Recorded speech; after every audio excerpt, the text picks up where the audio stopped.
Oh my word, big awarenesses. Today I finally got back to playing pickleball, and as I was playing, I had this amazing insight about cold digestion and activity, and it was like it really synthesized for me some of the things that we were talking about this week. So for cold, remember, it's to have peripheral activity going on, and that activity uh, is activity that you can stay disconnected from, be aloof from, or cold from, right? But that activity, I guess, stimulates the digestion without penetrating it, if you will, like getting into the matrix. So here's what happened. So I went back today. I haven't played in 2 months, and my first match, my eyes couldn't even follow the ball. And as I'm watching this, like the ball was there and now it's here and I just missed the ball. And I could see that my eyes and my hands weren't connected. And I didn't get attached to it. I was just observing it. But then I realized, oh, when I read, I'm so focused on the close up. And what my eyes are adjusting to is the far away coming into my field. And imagine this. So pickleball courts are just half the size of tennis courts. And I play inside at a local gym called the Y, which they have Ys all across America. And there's 4 courts lined up in a row. So no matter where you are in this gym, there's something in your peripheral moving. And there's 4 people playing on each one of these courts. And then there are people who are waiting to play. So you can imagine that there's activity everywhere in my peripheral vision. But when I'm playing, I have to be focused on my court. But even in my court, there's stuff coming at me from the front, from the side. So there's a lot of activity, which for cold is a perfect place to digest energy. So, and to create that stimulation around me so that I can actually digest my food. And I realized that when I'm reading and I stay focused on reading a book, even if I'm having fun, even if I'm so filled with joy, when I stay focused on that too long, right, that's when I get the fat brain. And which we had kind of talked about, but I didn't get till today how focusing on reading up close eliminates from my peripheral movement and activity. Of course, when I sit by the window, I get the boats, if there are boats, but it's not enough. And what I was really aware of today was it was really hard for me to come. It's been hard for me to come. I really should have come back 2 weeks ago, and I hate to should myself, but I'm just going to say I came up with every little excuse. Clearly my brain was cloaked in guiding me to, oh, this is a body choice, when it wasn't, because there was a desire in me to come and play, but something always came up. There was an invitation, there was, an appointment, there was this, there was that, there was this, there was that. But today, what was so fascinating was I got up, took care of a few things, and I was reading a book last night, and I knew I didn't have very much to finish. Had about 2 hours before I needed to leave for pickleball, so I started reading my book. And when I finished, it was 11 o'clock, and that's when pickleball starts. And I live like 5 minutes away, so I just told myself, get dressed and go. And then Scott texted me, and it would have been really easy to pick up the phone and call him. And even my friend Elizabeth had called me and said, hey, will you drive to Tacoma with me? I need to go get some she does Botox. She wanted me to go with her to the Botox place, which is about an hour away. And I called her and I said, listen, I need to move my body today. I will go with you if we can go walk around a mall or do something where we walk for an hour, because I know I need to move my body.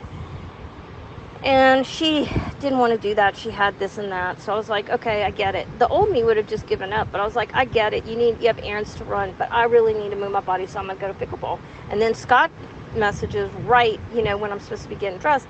But anyway, I got here at 11:30, and I played for almost 2 hours, for a good hour and a half. And I had these awarenesses about how this activity heats up my, activates, if you will, stimulates my digestion. Whereas too much focus, it's like the focus is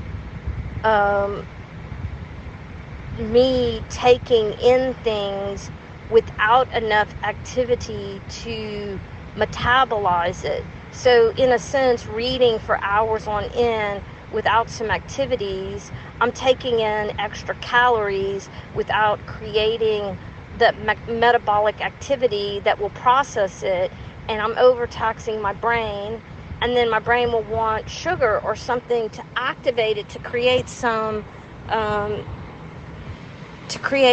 movement, so that the energy I've taken in can be metabolized. So I thought to myself, when I had that big awareness as I'm playing ball today, I was like, oh my God, I have got to leave a message to myself somewhere that if I'm resisting pickleball, I'm resisting cold metabolism, that I'm resisting the activity in my peripheral, that I'm choosing to hold on to focus, intense focus, that I'm choosing to not provide the activity in my peripheral that will metabolize what I'm taking in, whether it's energy or food or whatever.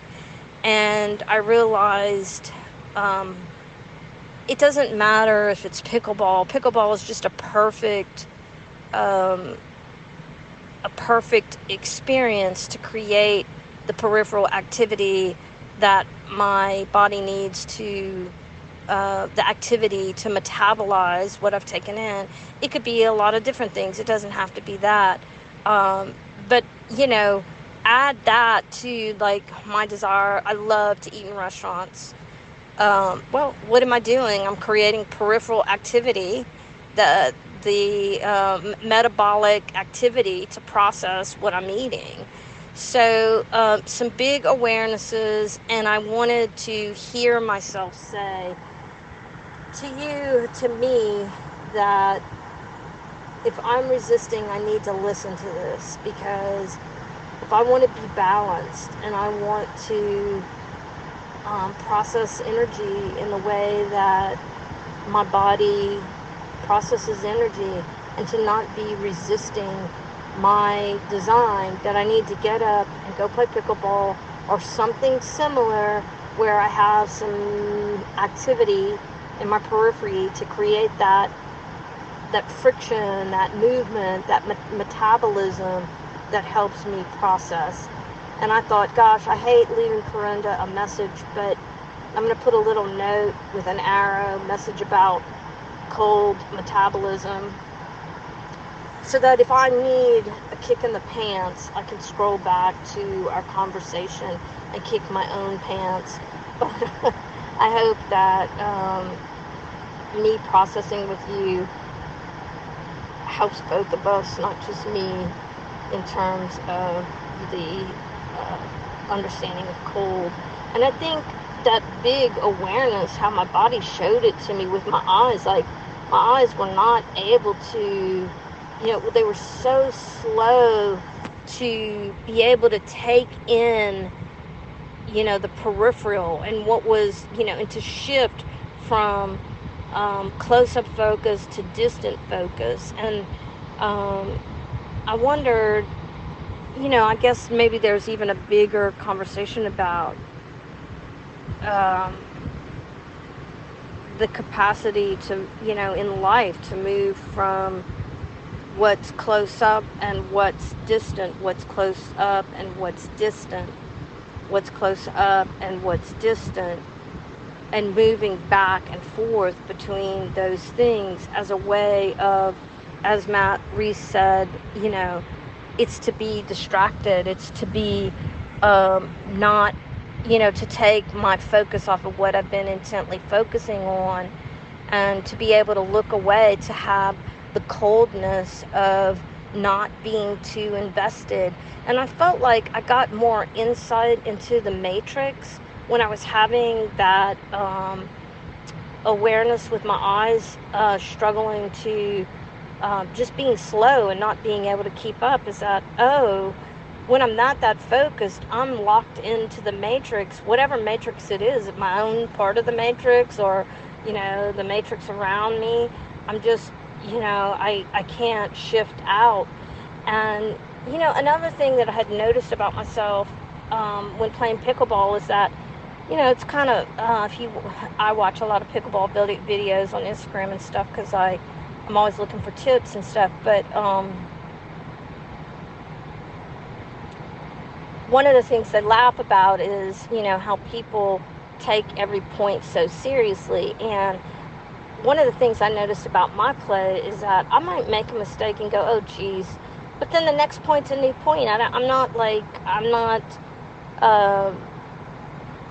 caught up in I'm gonna lose, or I have my response, oh geez, or Jesus, and then I go on, and the next play is a new play, and I've already forgotten the other play, which I realize is a perfect another reason why pickleball is so perfect, because it gives me the opportunity to experience coldness, or not being caught up in the matrix. Like, if I were caught up in the game, unable to detach from that I just lost the point or I made a mistake, I would be like fully engrossed in the matrix. But I'm not. I'm just kind of like, oh well, I lost that.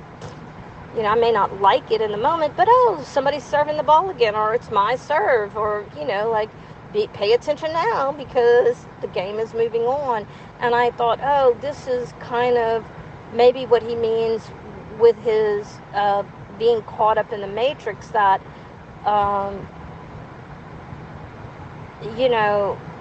if I weren't able to detach, then I would be caught up in the matrix. But because I'm able to detach,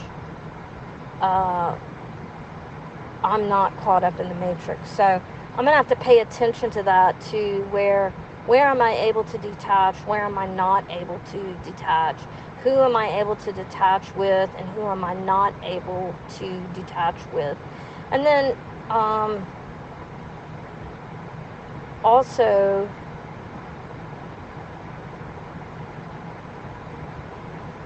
something came into my mind and then it flew out. Oh, protecting.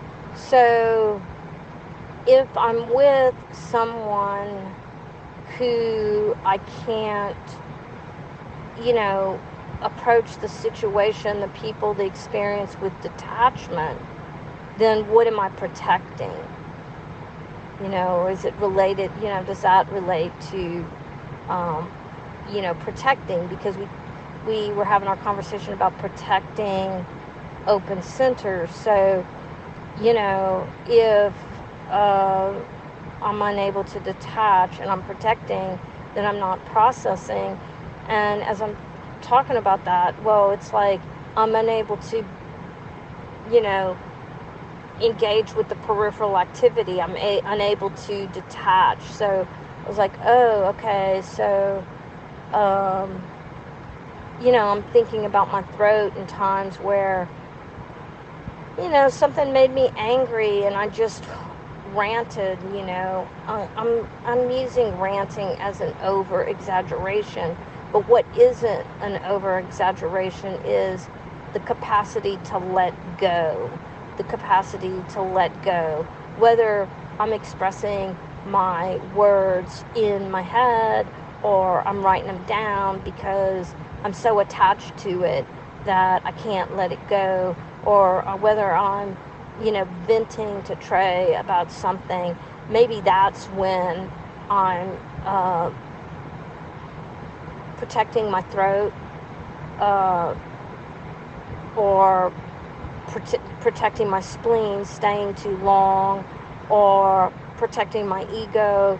I'm feeling not good enough, so I'm stuck on this thing. And whether I write it, or I say it in my head, or I vent it to Trey, or whatever, however, am I protecting my throat, ego or spleen in those ways. So anyway,